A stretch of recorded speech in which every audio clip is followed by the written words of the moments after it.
the aspect of the allowable expenses. I am becoming an expert on this one. If you do not understand what allowable expenses are in regards to rental income, worry not, because we have the specialist here.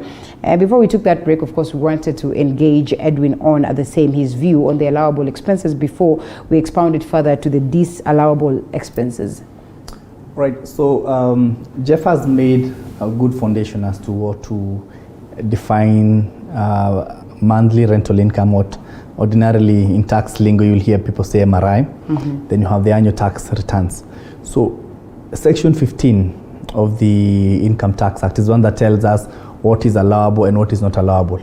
So what that section has done, it has separated taxes into specified source income, and they say that this specified source income are accounted for differently.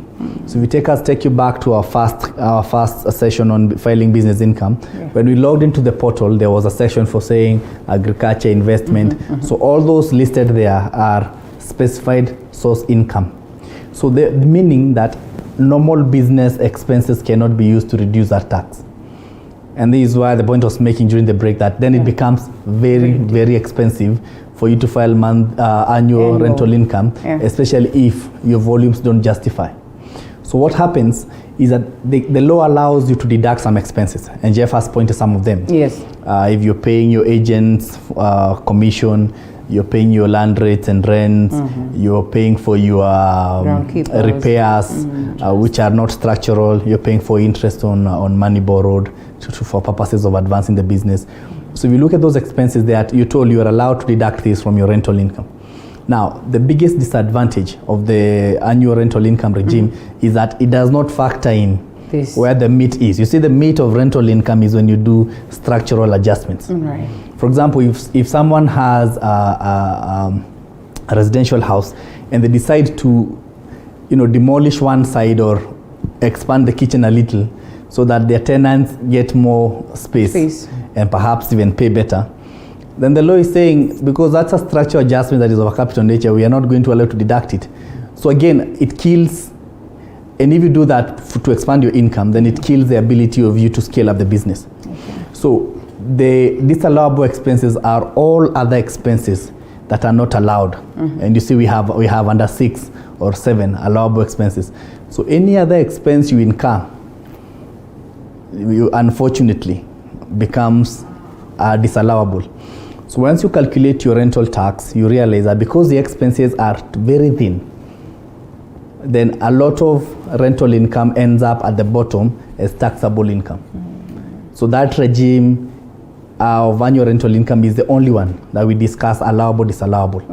Now for the monthly rental income tax, there are no expenses and nobody cares how you generated your money. Just say, I've collected X amount, this is my tax, period. Now the advantage of the MRI is that once you have filed it, it is final tax and nobody will ever come ask you, where do you take this money? But are there no instances when once you have done that, then in the annual angle, you find yourself wanting to probably just again to proceed and justify that yes, you've been filing and somehow?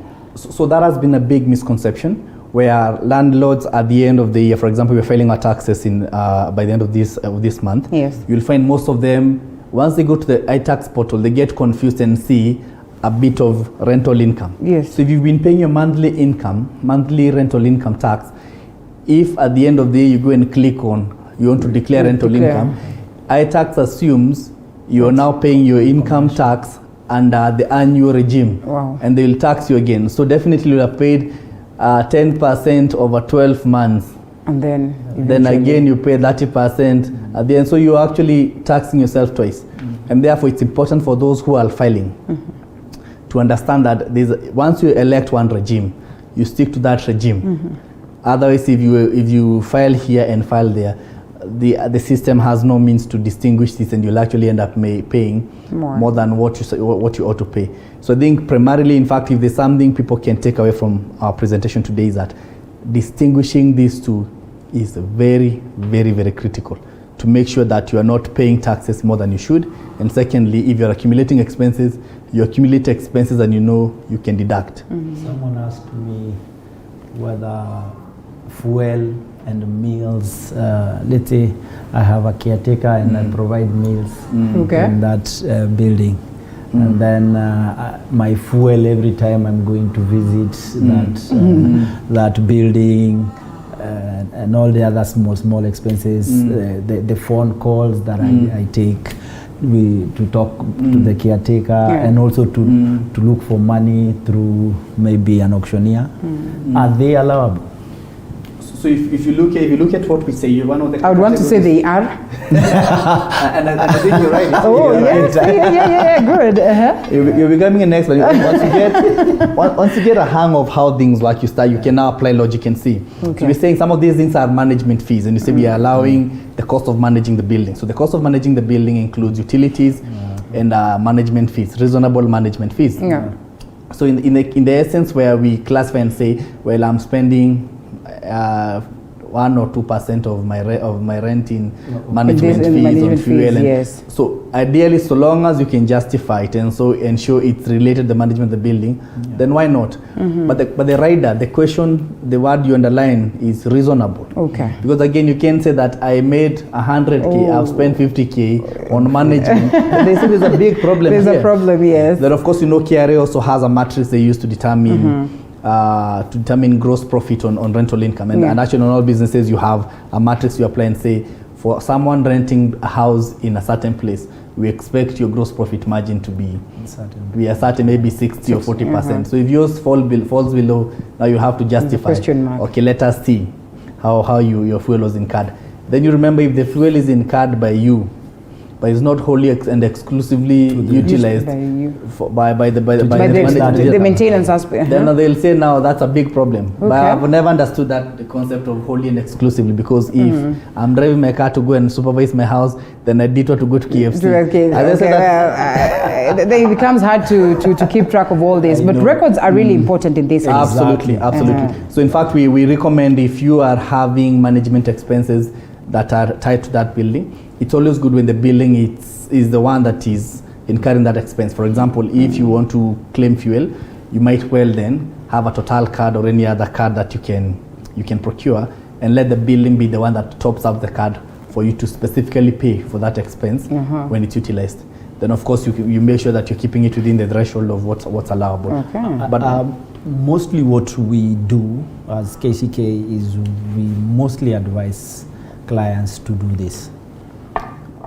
It's required by law to keep records. So you must make sure that you keep your records for 5 years and above. Okay. You can keep them for 5-6 years just in case the taxman comes in and wants to have a look at the receipts. Though the best thing you can do as a landlord is to make sure you have a separate account for rental income. Okay. See, when KRA walks in, they will pick the bank account and say all the credits that went into this account are income, are rental income. So the best way is to just have it separate. Have a separate bank account. Let all the monies that go to that account be rental. Remember, you only pay for what you have earned when it comes to rental income. You can't say I have 30 units, I rent them out at 5,000, that is 150. So every month you get into the KRA portal and click 150. Assuming 2 or 3 or 5 or 10 people did not pay. You cannot pay what you do not have. Okay. So what happens is, for the units that were paid in that specific month are the ones you pay. Assuming in that month you received 0, you go into that KRA portal and declare nil. 0, I did not get anything. All right, so then the officers will come to counter check whether such is the case or what? Yes. Because I know people can get crafty in this case then. Absolutely. Oh, yes. So one of the cardinal rules when it comes to MRI is that all landlords must maintain a rent book. And the rent book is a record of who is occupying your house, their contract date, and when it ends. So it is that rent book that should be reconciled together with the bank statements. Yes. Then you remember that the obligation to file is on a monthly basis, but the obligation to pay, you can pay as and when your rent accrues. Because there's some tenants who charge their rent on a quarterly basis, half yearly or yearly. So depending on how the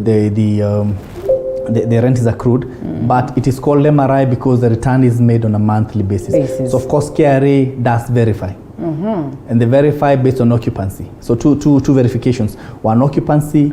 Secondly, the rate of rent where your building is situated. So of course we can zone out, and we know, for example, if you go towards uptown Nairobi, the rent will be at a certain square foot, a certain amount per square foot. If you go to the other side, so you already have that rate.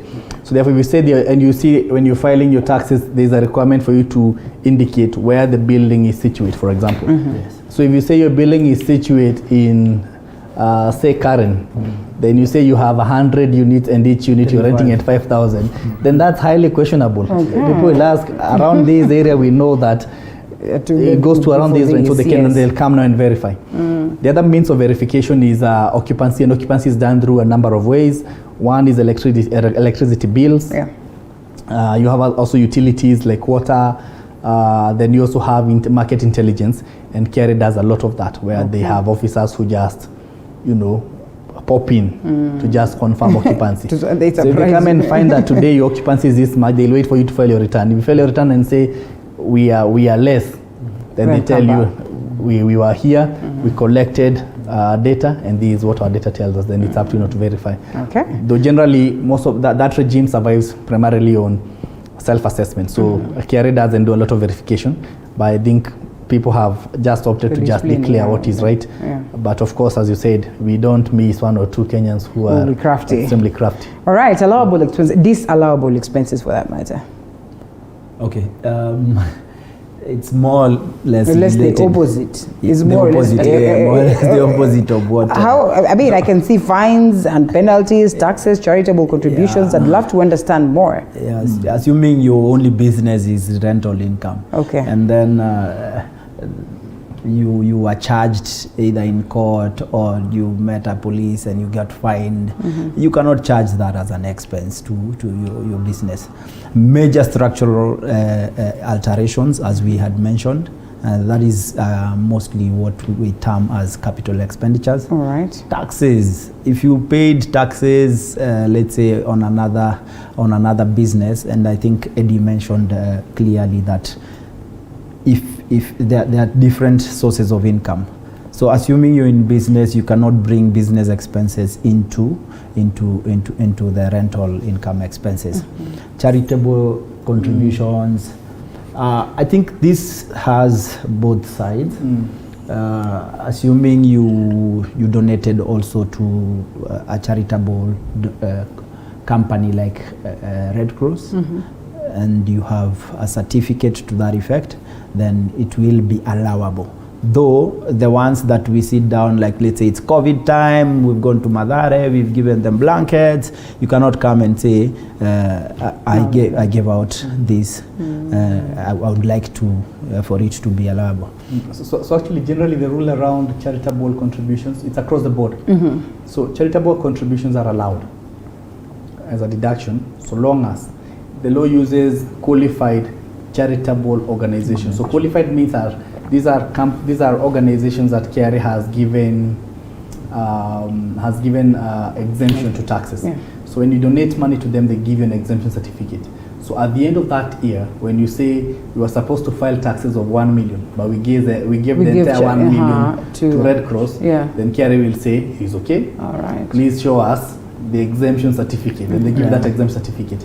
And therefore you can now demonstrate that you have given it to a qualified organization, and the whole 1 million becomes deductible as an expense. So the idea behind this is to make sure that we can use our taxes to contribute to public good. In the sense that we are giving this money to the government anyway to do public good, but if there's an organization already allowed to do public good, then you can take your taxes and say, and I usually say, if you have challenges with accounting for where your taxes go, look for a charitable organization, tell them we want to donate X amount, give us an exemption certificate. At least they are nearby. You can give to your local NGO. You can at least see, I gave them 500,000, I reduced it from my taxes, and in any case, this 500,000 was going to pay KRA anyway, but I have given it to someone else, and you can actually see work for it. So that has been put in place, and it's across the board that when you give your donations to qualified charitable organizations, then ideally it can be expensed out. But of course, if you give it to an unqualified entity, like what most of us do when we're doing tax reconciliations. You'll find some of our clients have indicated donations. And donations takes 50% of the income. Why would you work to donate? to donate, yeah? All right. Filing commercial rental income. Is that the same one that we touched on earlier on? Or there's a different twist to it? Now, this is what I think annual... the annual return. Yes. That I think I had just populated the calculations just to show how you deduct the allowable expenses, and then you come to the final figure, which is taxable. If you are an individual, like I said before, you're taxed differently, which means there are some graduated scales that are used to calculate your tax. And if you're under you're a company, then you're taxed at corporate tax at 30%. Yes. So if you go back to the slide, yes, you perhaps see what we've been saying all along. I think this summarizes what we've said in many words. Yeah. So if you look at, you're going to declare your property A and B, the amount you've raised. Total rent is 3.3 million. Then allowable expenses. Yeah. So allowable expenses you see are very clear. Rates, insurance, agents' fees, structural repairs, loan interest, utilities. Okay. You have a total, then you have the net taxable amount is 2.455. Yeah. So if you're a corporate, we'll simply do 30% of that, and that's the tax you pay. If you are a business, if you're an individual or an uncorporate entity, like a sole proprietorship, then we take this amount and go back to our scales from this much to this much you pay. You graduate it down until you get the whole amount calculated. So essentially that is how this tax is calculated. Okay. This tax is calculated independent of any other tax. So when you file it, and this is why you have this calculation here, you must file it. So if you're under the monthly, and therefore you decide that you're going to do it conglomerated, then that means you will go bit by bit, month by month, chuck off the 10%, and then you amount that to what it is that you... No, I don't know whether or then you focus on 30%. So if you've directly... so if you've been paying your monthly rent, it's final tax. So once I pay my 10%, at the end of the year, I will never do this. No, I'm saying in the event that you decide to shift to this other side, and now you do it the commercial way, in the sense that you pay annually as opposed to monthly. Okay. Because we said there's a way, there's a bracket you're allowed to go to this side, but you can't go down to this other side. So when you go to the annual aspect of a filing, when you're supposed to have filed monthly, what happens? Do you take calculations of the monthly aspect or calculations of the annual? So you'll take calculations of the annual. It's very hard for you to transit from one regime to the next regime. Once you transit, that's it. You take the 30%. In the same accounting year, it will be very hard for you to transit from one regime to the next regime. And if you want to do that, for example, because the instances where, but I don't see, for rental income, I don't see how you will transit to the annual. Unless it's a new building. Okay. Actually, what happens is, remember, you might be having 10 buildings, and all of them will tabulate to, let's say, more than 15 million. Okay. So what is advisable? It's not like we are trying to evade taxes. Okay. You can divide these buildings into two and say building number 1 to 5, which amounts to 7 million, can be filing under a different company. Okay. And then building 8 to 10 to 10 can be filing under a different now that is company. the monthly. That's the only way. Otherwise, if you lump it all, then you will surpass probably the 15 million, and therefore you land to the commercial. But mostly what happens with this annual, it's usually mostly inclined to commercial individuals or commercial companies. Okay. In that they charge VAT, because most of them are on commercial. So once you charge VAT, then you're not eligible to come back and charge and file under MRI. Okay. All right, gentlemen, thank you so much. I hope we've gotten it all. In the event that we haven't, you have 30 seconds to tell us on what we have missed as we close it. Okay, I will probably tell individuals, I'm not a taxman, but kindly file your tax returns before 30th. And there are different ways of reducing your tax. You only need to sit down with a qualified accountant to just show you the ropes. You could be under rental income, but then your expenses are too low. Sit down with a specialist. They will show you the ropes, and you will end up paying less taxes. Well, for me, as always, I keep saying, we are in a country where we all have an obligation, and Jeff has pointed out, one of them is to pay taxes, but by and large is to also observe the trends. One of the places where KRA is going to be aggressive in the years to come is rental income. And as far as we see buildings mushrooming in Nairobi and other cities, it means equally that KRA is also noting that we have a higher chance to collect from these individuals.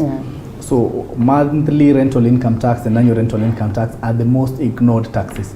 They're the ones that people are most casual with. But my view is it's good for you to understand and pay your obligations, because by and large, once we start being a bit more aggressive in terms of collection, in terms of market intelligence, it's going to be very hard for you to escape, because unlike business income where if you've not paid, you can tussle with KRA in terms of verifying revenues. For a building, it's there, and there is no way of saying this building is not my building or otherwise. So and therefore, in terms of even enforcement, it's actually easier for KRA to enforce on rental income than it is on other business income. So the idea is, let's comply fast, but as we comply, Jeff has made a very important statement. Speak to the right people. You will end up paying less. True. Underline less. Don't file. Underline less. So don't file your taxes in a cyber. That's what everybody is doing. You used to tell cyber people, file for me this rent. But cyber people are not tax experts. I mean, speak to an expert at least to give you a framework of what you should be filing. Okay. And most of the problems we are currently undoing for clients who have come to us recently is, one, to undo the regime which they were filing. Because if you tell someone from a cyber to file for you taxes, they log into the KRA portal and file whatever they see. And you see that is very permanent. It's very hard for you to undo that. You can only do one amendment. So that's my call, that as we file our taxes, speak to the right people and file it on time and make sure we are compliant. Asante sana. Edwin Thiongo, tax lawyer, and Geoffrey Nyamayeria, tax accountant, all from KCK, and we close it at that. We say asante sana. We've picked some 2-3 things really, really important that you take note of what the wind-up by is saying, because it's for your own good. Before we close, special shout out. Allow me to say this, in a very special way.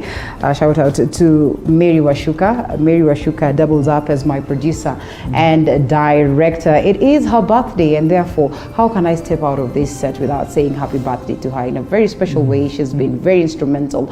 You have all seen how the show has grown. All this is because of the blessings that she brings aboard, and therefore I say happy birthday to her. Thank you so much, gentlemen. I guess it's only happy birthday to Mary. Happy birthday to Mary. As you celebrate this day, just know that you're valued and you are indeed of great importance. There's much that I can say, but not on this set. So therefore, I close it, and I look forward to see you again as I get to celebrate Mary. Bye-bye. My name is Linda Alela. Thank you.